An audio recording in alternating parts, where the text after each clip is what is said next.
The law allows for the police to detain persons for no more than 48 hours if a charge is not going to be preferred. These persons were detained for probably 6 hours at the police station. And as I mentioned before, there is a process, and that process has to be followed. The guidelines clearly state what that process is, and that requires time. So it's not a 5 minutes in and 5 minutes out. Okay, so that we're talking about 15 persons to process. So then we're within reasonable time. And as a matter of fact, they were not held for more than was reasonable. And were there women and children involved in the detention? There were no children detained. There were women because it was necessary for us to question them. In regards to the children, there were 8 children.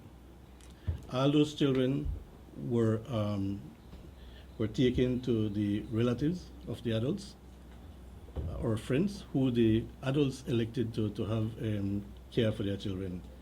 In the case of 2 of the children, the father elected to have the children taken to Belize City so that on arrival in Belize City, that he could not leave them at that location because a search was also being conducted at that location.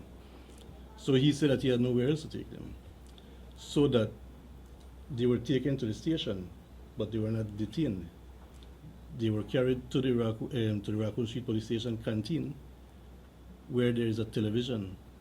They were told that upon the release of their father, they can then leave with their father.